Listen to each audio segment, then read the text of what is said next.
The first red flag wasn't the lukewarm coffee or the funny little calendar mix-up that had Melanie's quarterly review rescheduled 3 times. It was the way the CEO, Rick, with his smug tooth bleach grin and startup brain energy, called her Melissa in front of the entire board. She'd corrected him. Twice. Still, he patted her shoulder like she was an overperforming barista and said, "Your crew's on fire this quarter, missy. Keep pumpin'." Melanie Reyes had spent the last 11 years dragging the company's deadweight sales department into the goddamn 21st century. When she joined, their CRM was a glorified Excel file, and half the reps thought lead scoring was a football stat. Now, her 7-person team carried 60% of Q4's projected revenue, signed, sealed, with multi-year contracts ready for renewal. She didn't do rah-rah speeches or TikTok strategy boards. She built relationships, closed deals, and made her people feel like warriors in a world of Slack emojis and fake metrics. They just landed a $4.2 million deal with a healthcare SaaS client that could have gone to Oracle, and Rick still treated her like a departmental mascot. Meanwhile, her team was buzzing. Mark had hit 160% of quota. Aisha finally got that breakthrough with the automotive vertical. Even junior rep Casey had brought in a lead so hot it practically smoked. Everyone was whispering about bonuses. Not in that manifestation journal kind of way, but like real optimism. Someone said they saw the CFO ordering a second bottle of wine during last week's investor dinner. Someone else swore the CEO mentioned record-setting rewards during his Q3 off-site debrief. Melanie didn't count chickens, but even she allowed herself one dangerous thing, hope. Hope that maybe, for once, good work would be seen, counted, rewarded. And hey, while we're talking about team effort, 97% of folks listening right now haven't hit that follow button. I'm not saying it hurts our feelings, but even Casey cried a little. Subscribing, that's the bonus that actually motivates the squad. Anyway, Melanie wasn't naive. She didn't expect Rolexes or rooftop champagne. But a performance bonus, that was part of her contract. That was numbers, math, logic. For all his smoothie brain slogans, Rick had signed off on her comp structure when she renegotiated last year. And she had receipts, emails, memos, even the Slack thread where he typed, "Let's properly reward success this time." So she let herself exhale. A little. She booked her team's favorite bar for a low-key Friday happy hour. She ordered new laptop stands to replace the wobbly ones in the bullpen. She even joked about using her bonus to finally fix the haunted garbage disposal in her kitchen. It growled like a dying raccoon and once coughed up a spoon from 2009. But underneath it all, under the spreadsheets, the client calls, the late-night Slack triage, something was gnawing, a rustle in the bushes. The coup, Darren, started asking weirdly granular questions about sales dependencies. HR had randomly audited her team's PTO logs, and someone accidentally CC'd her on an email chain about leadership resource optimization. Still, she told herself it was paranoia. Burnout, too much cold brew and too little sleep. Besides, they wouldn't be that dumb, not when she held the keys to their entire revenue engine. Right? The Friday of the all-hands meeting. Melanie wore black, not for drama, it just made her feel grounded, solid. Her team sat near the front, joking about what kind of gift cards they might get. Aisha said she was manifesting Delta Sky miles. Mark wanted bourbon. Casey said he'd settle for anything that wasn't a branded water bottle with the company logo peeling off. No one was ready for what came next. Rick swaggered on stage like he was about to announce an IPO, not a gut punch. He clicked to the final slide of his deck, big bold letters, Comic Sans, of course.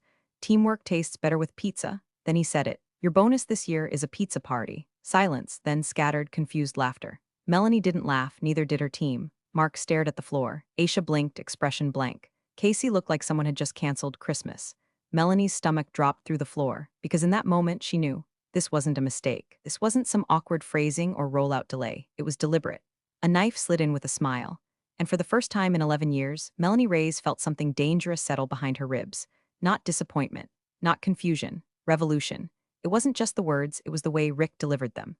Like a frat bro announcing beer pong winners, not the leader of a company that had just posted its highest revenue since inception. "Let's celebrate everyone's hard work," he said, arms spread like he was Christ blessing the Olive Garden.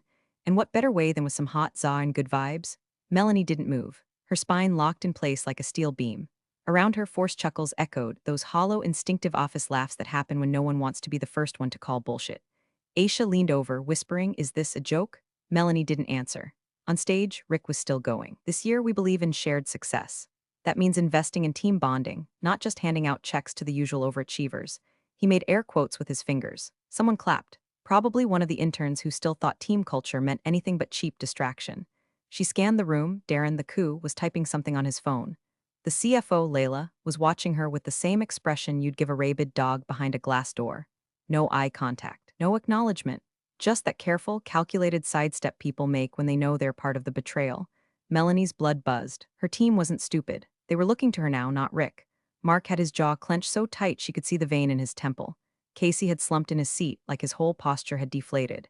Aisha's eyes were glassy, blinking too fast. These were the people who'd spent the last 6 months pulling 12-hour days, who canceled family vacations, ran demos from parking lots, took calls during Thanksgiving dinner. They didn't want medals, they didn't even need confetti, but they deserved something. Acknowledgement, respect, compensation, and they got dominoes. Rick slapped the mic like a game show host. Don't worry, we'll have options, meat, veggie, gluten-free. We know how hungry y'all are after a big win. Melanie wanted to walk up there and shove that microphone straight through his veneers. Instead, she sat very still. Rage didn't help here. Rage would cloud things. She needed clarity, calculation. She needed to remember that this wasn't a one-time slight. This was the culmination. The red flags had been flapping for months, ignored performance reviews, withheld commission breakdowns, budget approvals that mysteriously got stuck in legal. She told herself to be patient, to be a team player. Now she realized they'd been preparing for this. Soft sabotage. Downplay the wins, muddy the numbers, cut her off at the knees without ever saying her name. Rick had just made it official. He even tried to add flair like this was all part of some master plan. And hey, he said with a wink, pizza's better than inflation-busted gift cards, right? The room chuckled again, not louder, just sadder. Melanie turned slowly toward Darren as the applause limped into existence, was whispering something to Layla. Both of them glanced at her, then quickly away.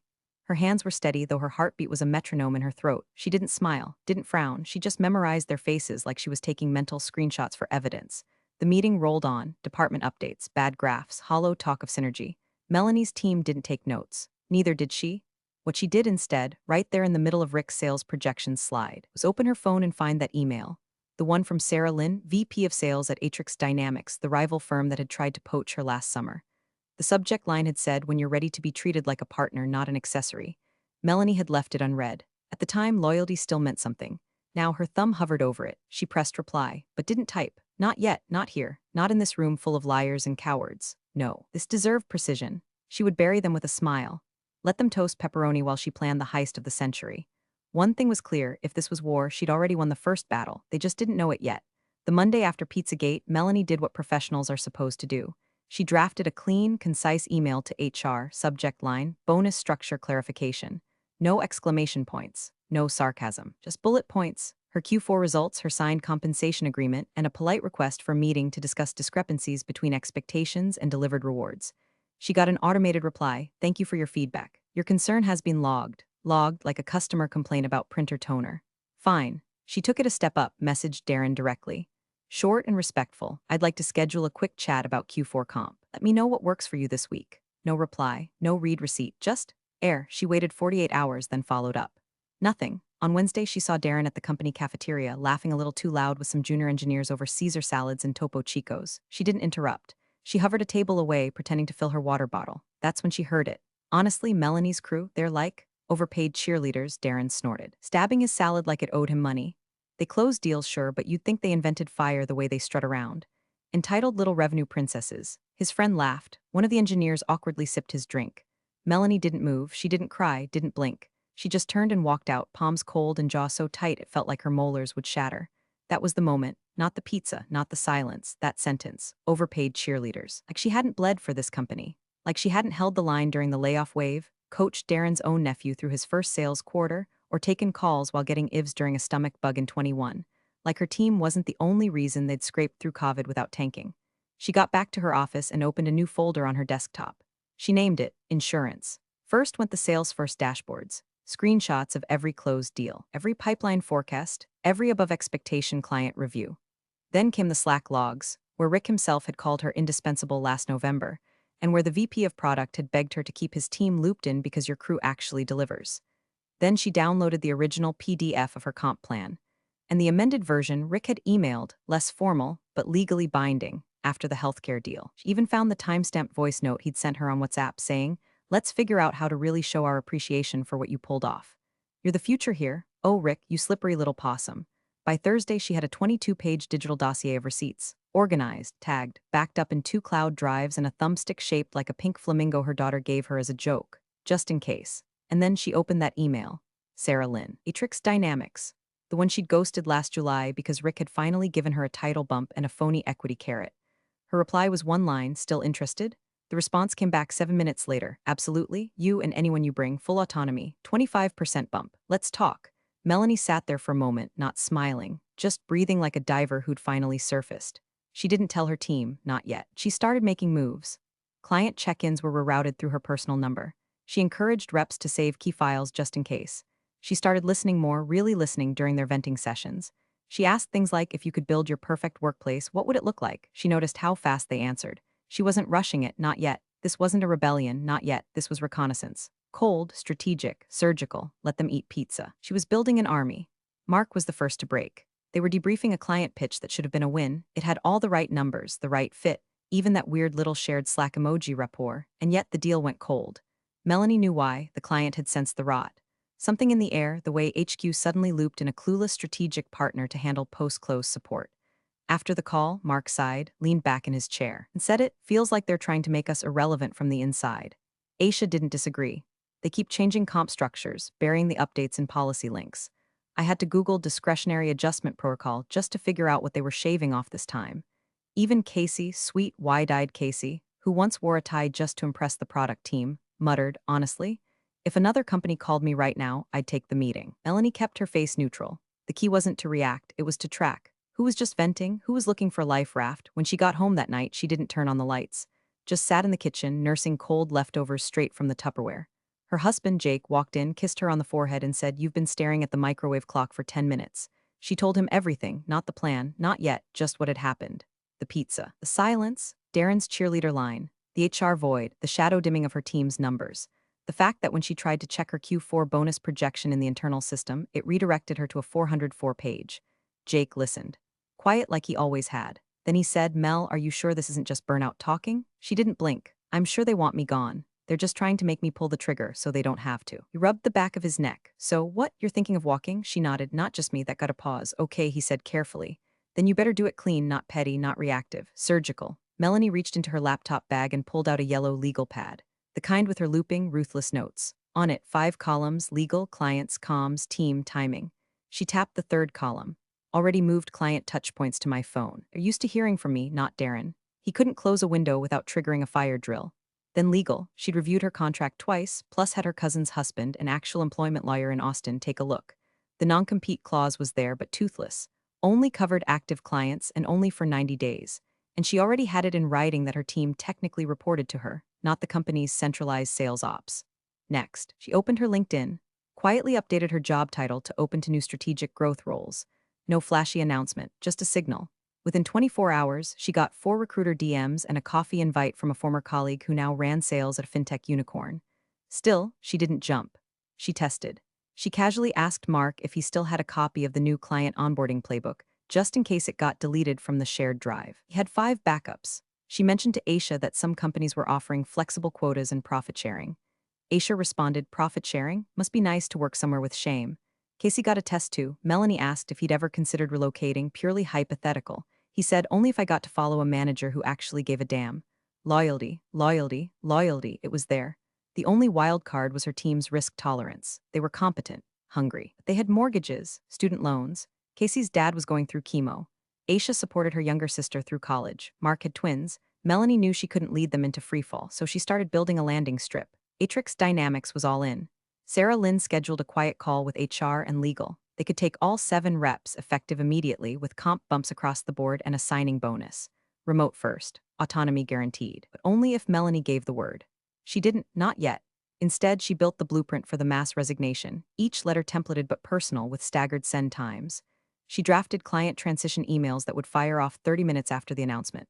The final piece, timing. She scrolled through her inbox past Darren's latest team alignment drivel until she found it. All hands meeting Friday 10 a.m. Let's celebrate our Q4 wins? Perfect. She smiled for the first time in weeks. Not big, just enough to taste the revenge. Let them plan their little pizza party. She was staging a walkout that'd leave scorch marks on their Q1 forecast. The HR response came at 7:13 a.m. on a Tuesday, tucked between a Motivation Monday newsletter and a company-wide invitation to sign up for Wellness Goat Yoga. Subject, bonus structure clarification message. Hi, Melanie. Thanks again for your inquiry. After reviewing the Q4 performance and comp policies, we've determined that all payouts align with our internal equity guidelines. Let us know if you'd like a refresher on how discretionary metrics are applied.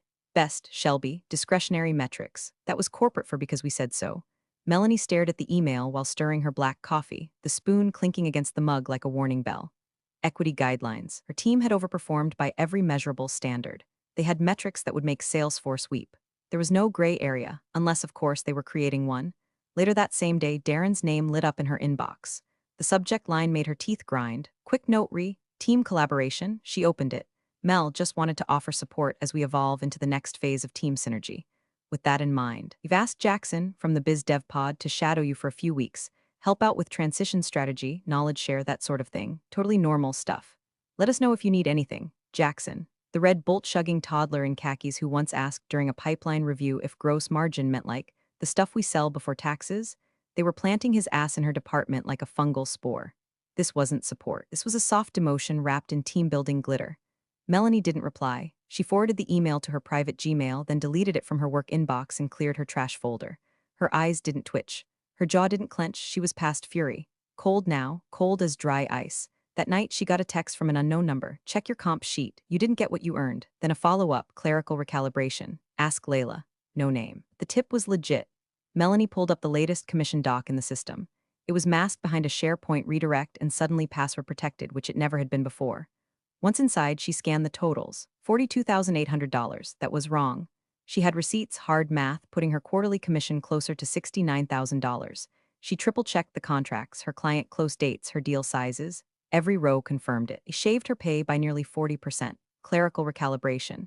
She imagined Darren saying it out loud with that weasel smirk like it was a spell that absolved him of theft. They weren't just trying to demoralize her. They were trying to erase her. And still, Melanie didn't react, didn't scream, didn't forward the doc to her team in a fit of rage. She started coaching them instead. During one-ones, she began weaving in what-ifs. If the company structure shifted, what would you need in a manager to stay effective? When you think about your future here, what makes you feel secure? If we had to rebuild this department from scratch, what would we do differently? She pretended it was team building, career development, alignment, but it was survival training. They didn't even realize she was quietly rehearsing for the fall. Mark mentioned he'd started backing up client contacts on his personal drive, just in case. Aisha asked how she should word her resume's value metrics if hypothetically someone ever poached us. Even Casey, bless his hopeful little heart, said, "If anything ever happens to this place, I want to land where you land, Mel." Her chest tightened for half a second. Then she nodded once, businesslike. Good instincts. She knew she was asking them to stand on the edge of the cliff, but she wouldn't push until she could build them a bridge. Melanie stayed late every night that week. Lights off, hoodie up, glowing screen. Preparing final comms, HR-safe documentation, a full exit roadmap. She even pre-scheduled emails to be sent at 10:07 a.m. Friday, 7 minutes after she'd take the stage at the all-hands. Customer transition templates, vendor alerts, legal confirmations, NDAs for those who'd asked for them. She even had custom resignation letters, pre-filled with each team member's name and finalized start dates at Atrix, pending their final go-ahead. Everything ready, everything lined up. Her hands didn't shake, not anymore. The meeting wasn't on any calendar, no subject line, no Zoom link. Just a text chain with 7 names, a rooftop bar downtown, and a start time of 8:30 p.m., late enough to dodge any team syncs or suspicious Slack pings. Melanie got there early, ordered 7 beers and 1 ginger ale for Casey, then chose the corner booth facing the door. Cold wind, neon hum, quiet jazz bleeding from the bar speakers. Her laptop bag stayed zipped shut at her feet, bulging with printouts, data, and the final proof they'd all been asking for in silence. One by one, her team filtered in. Mark first, always early, always tired. Then Aisha, dragging a tote full of paperwork she never trusted to the cloud. Casey, nervous smile hiding that he'd probably triple-checked his GPS route. Then Nora, Dev, Sean. And finally Jules, the team's chaos gremlin, late on purpose to make an entrance, eyeliner so sharp it could file HR complaints. They made small talk, laughed, ordered fries, and then Melanie said quietly, "This is off the record. You can leave at any time, but I need to show you something." 7 phones went face down. She started with the bonus theft, the commission recalibration, the planted junior manager, the gaslighting email thread, the insult, the cheerleader comment. She played it back from her phone, audio fuzzy but undeniable. Darren's voice, his venom, served cold. Then came the numbers. She pulled out the comp doc and laid it on the table, highlighted in yellow and red. Circled in ballpoint, $69,150 earned, $42,800 paid. "They're pocketing your work," she said. "They're stealing from me, from all of us." Then came the offer, Atrix Dynamics, full buyout of her entire team. Salary bumps, signing bonuses. Client territory preserved, remote first. No Darren, no Rick, no pizza parties, silence. Then Mark said, "What do you need from us?" She blinked. "Your trust." "Done," said Aisha. "They made their decision, now we make ours." Nora nodded. "I don't need to think about it. They took my maternity deal off the table and said it was a capacity issue. I'm done, Jules smirked. Tell me where and when. I already stole my chair from the office. It's in my trunk. One by one, each said yes. No hesitation, no deals, no ultimatums, just yes. They toasted with cheap beer and crinkle-cut fries like it was the last supper before a heist. When she got home that night, Melanie didn't cry, didn't even sit down. She walked straight to her desk, opened her laptop, and typed out her resignation. Short, surgical, indisputable. Subject, my resignation effective immediately, Rick. This email serves as my formal resignation from my role as sales director, effective Friday at 10:05 a.m. Please forward all future correspondence to my personal email, as my work account will be deactivated by then. Sincerely, Melanie Reyes. She saved it as a draft. Then, using her private email scheduler, she set it to auto-send mid-meeting, precisely 5 minutes after Rick's opening speech would end and 5 seconds before her 5-minute Q4 celebration remarks were scheduled to begin. She added no flourish. No attachments, no rage, just the bullet. The aim would be taken care of live in front of everyone. She closed her laptop, breathed in, and smiled, not because it was over, but because it was ready. Melanie rehearsed in her garage, not in front of a mirror, not in her office. In her goddamn garage, wedged between her daughter's tricycle and a box of expired holiday decorations, because it was the only place in the house that felt as cold and quiet as she needed to be. She stood beneath a single bulb, holding a dry erase marker like it was a courtroom clicker, and said it over and over. I want to start by thanking the people who made Q4 possible. Pause. Pivot. Slash. But gratitude without integrity is just lipstick on a lie. Each time she trimmed a word, shifted an inflection, cut every syllable until it landed like broken glass in a velvet glove. She didn't want to sound angry. Anger was easy to dismiss. She wanted to sound inevitable. Like a truth they'd always known, finally spoken aloud. Her lawyer reviewed everything, her resignation, the team's offers, the non-compete carve-outs, the data backups, the email logs. Clean. Legal. Surgical. Her favorite phrase was his final reply, no liability, just noise. She liked that. Noise, let them scream. Behind the scenes, she assembled the final payload. Every component lined up in perfect, brutal sequence. First, the transition docs, polished, comprehensive. Each client mapped out with points of contact, renewal dates, open tickets, and warm intros already drafted. She left nothing sloppy. No burning bridges, no bitter sarcasm. Every document dripped with unsettling professionalism, so clean it would sting, like a breakup text from someone who clearly already moved on. Next, the customer emails, pre-written in her personal CRM, set to send 30 minutes after her announcement. Each one warm, confident, phrased as a new opportunity, not a departure. Clients wouldn't panic. They'd pivot, follow her, because she'd already spoken to every key one, all verbal, no trails. Knew where she was headed, they were waiting. And then the resignation letters. Her teams, customized with effective dates pre-reviewed by Atrix Legal. Timed, sequenced. First one fires 5 minutes after she leaves the podium. The next 6 follow in 3-minute intervals, like dominoes, like thunderclaps, like a Gotham symphony. Each letter just as concise and ruthless as hers, effective immediately. Future correspondence may be directed to my private email. Thank you for the opportunity. No explanation, just exodus. She even packed up her office the night before the meeting, late at night, elevator music humming in the background like an oblivious lullaby. A few framed photos, her external hard drive, the pink flamingo thumbstick, her notepad. Left the company-issued laptop on the desk. Wiped. Clean. Posted on the screen, logged out. Good luck. Friday morning, she dressed deliberately. Not flashy, just sharp. Tailored navy blazer, black blouse, clean slacks, no jewelry, no flair, just presence. Jake watched her from the kitchen. You're calm, he said. She nodded, because it's done. She drove herself, parked in her usual spot. Walked in like it was any other Friday. No one noticed the difference. Not yet. 9:56 a.m. Rick took the stage, radiating smug like cologne, cracking a joke about last quarter's record revenue and how sometimes success is the best kind of surprise. Melanie's phone vibrated in her pocket. Scheduled email, sent 10:05 a.m. sharp. Her resignation had landed. She waited, let him finish his empty monologue. Listened to the clapping that followed, hollow and practiced. Then he said, let's hear from the woman who made it happen. Melanie Reyes. Everybody, applause. She stood, walked to the front, picked up the mic. Her 5 minutes began, and the company's future ended. Rick thought he was handing her a mic. In reality, he was handing her the match. The all hands was live-streamed, of course, because nothing screams authentic leadership like watching your CEO pace around on Zoom while humble bragging about navigating rough waters. Rick stood in front of the slide deck like he'd won an Oscar for best spreadsheet, wearing a button down too tight for his chest and a smirk that belonged on a mugshot. Biggest Q4 in company history, he announced, fake modesty dripping off each word, record renewals, new verticals, and we did it together as a family. No one person gets the credit, this is a group win, a shared win. He tapped the screen. The next slide, a cartoon pizza wearing sunglasses. Laughter. Nervous, scattered. Let's remember, Rick chuckled, revenue feeds the company. Culture feeds the soul. Then he winked. Speaking of soul, here's someone who's been instrumental to our growth. Melanie Reyes, why don't you come up and say a few words about what teamwork means to you? Cue the claps, polite, hesitant. She rose slowly, smoothed the front of her blazer, and walked to the front like a soldier approaching a ceasefire table she knew wouldn't last 5 minutes. Took the mic, nodded once to the room, once to the camera, then began. I want to start, she said, calm and composed, by thanking my team. Not for their performance, though it was extraordinary, but for their integrity. They worked nights, they worked weekends, they hit every goal this company put in front of them, and they did it without cutting corners, without complaining, and without ever demanding more than what they earned. You could feel the air change, the shift. The silence had weight now. She continued. But recently, Melanie said, voice unshaken, I've come to realize that integrity isn't always a two-way street. That sometimes the people cashing the checks don't respect the ones writing them.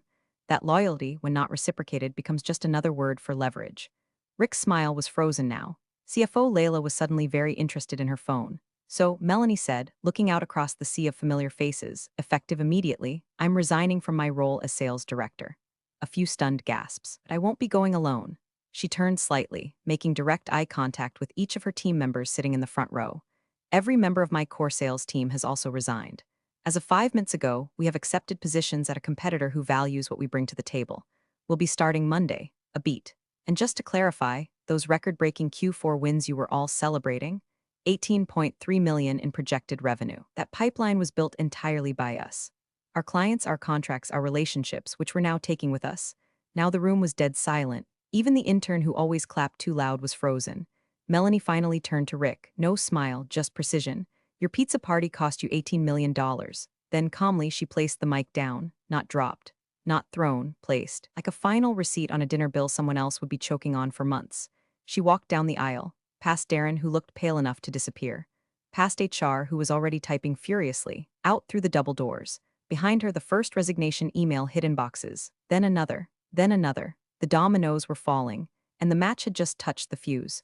They didn't even make it to the catered pizza. By the time the first delivery guy wheeled in boxes stacked taller than the intern manning the door, the room had already detonated. Rick's voice cracked mid-sentence as phones buzzed, emails pinged, and half the front row walked out in synchronized silence. It was like watching the oxygen get sucked out of a pressurized cabin. People didn't just react, they scrambled. Layla, the CFO, bolted out of the room, phone pressed to her ear, already shouting, check the contracts. Check the damn contracts. Spoiler, the contracts were clean.